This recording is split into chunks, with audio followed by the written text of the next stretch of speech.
Rats. You see them scurrying along subway tracks, foraging through trash, lingering in the most dark, dank, and filthy conditions in the city. With a population that ranges anywhere between 250,000 to perhaps millions, New Yorkers have said enough. So, what's the answer to fixing the rat problem? Well, here to provide perhaps some answers, a man often referred to as the rat czar and expert, Robert Corrigan, who's president of the Rodent Control Academy. Bobby, nice to have you here with us. Thank you. Nice to be here. So I just put out a number that goes from anywhere as low as 250,000 to perhaps millions. Do we know, do we have any real hard idea how many rats there are in the city? You know, we don't. You know, it would be very difficult to even get an estimate on that. You know, the rats inhabit all kinds of areas where we can't count, we can't get visual ideas, so it's very difficult. There's probably millions, somewhere in the lower millions, but we're not for sure. When we say that the rat population is growing, is that anecdotal, or are we able to really, in some scientific way, confirm that, yes, indeed, the rat population is increasing? I think it is growing. You know, I say that from a couple different perspectives. I myself was an exterminator here back in the 70s, saving money for college. I did a lot of work in Manhattan. I remember myself how many rat jobs I did. But these days, as a scientist, I measure rat increases by speaking with many professionals that do this day in, day out around the city. I look at 311 data. I look at the supplies that are purchased for rat control. I think if you add it all up, in my opinion, the rats are, in fact, increasing.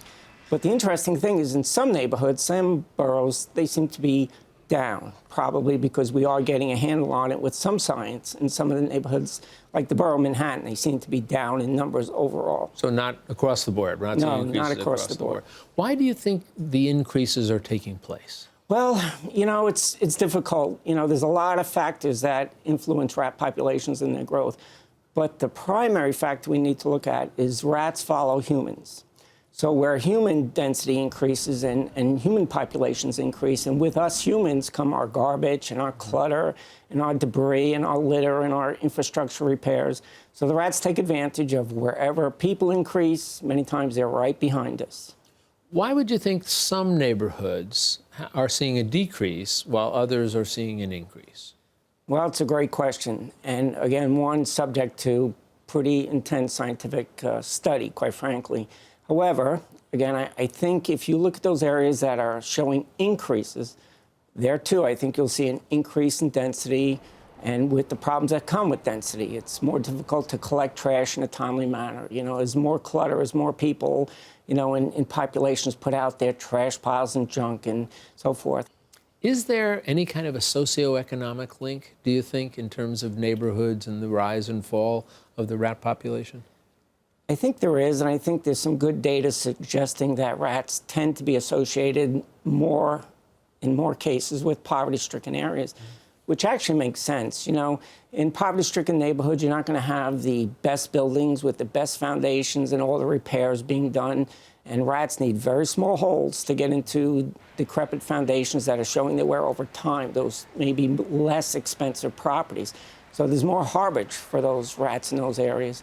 Two, in those areas where, you know, people are subject to poverty and lower socioeconomic conditions, they may not be able to afford the services of professional exterminators. So they don't have a regular routine professional coming by and at least helping to keep those numbers in check. So there's a lot of factors that, yes, there's probably more rats associated with poverty-stricken areas. So the last area I want to touch on with you is what can we do? Well, that's the key question right there, because that's the most important question. You know, the thing that for everyone to keep in mind is a rat is a relatively large mammal, even though it's small and scurries around the ground. The average adult rat eats from 1 to 3 ounces of food every single night. So if there's a lot of rats on someone's block or around somebody's property, the first thing someone should ask is, where are those rats getting their daily nutrition? And how am I responsible? Perhaps, am I responsible? Is there some other food source that I need to check? So where there's rats, there's usually food. And what can a resident do is ask that question, is where are they getting their food? And can I do something to help correct that? And then last question for you, how about the city? What can we realistically expect the city to do to help combat this? Well, first thing to keep in mind is a city with a city staff. They have a terrific staff here in Pest Control Services, Department of Health, but this is much bigger than one agency, right? There's millions of rats spread from every single borough. However, that said, I think the city's been making pretty impressive moves forward because they're allocating money towards science. For the last 6, 7 years, money has been coming to the agencies where we can study data and study the science of rats. Why are they in certain neighborhoods? Where are the reservoirs of rats? And once we get the science to get a fuller profile on what is involved with these rats, then we can address it with more efficient ways, but the city has to keep up its constant surveillance, going up and down blocks for commercial and residential areas. Bobby, I want to thank you for some really good information and some great advice as to how we can all pitch in to help this. Thanks for spending some time with us. Thanks for having me. Thank you.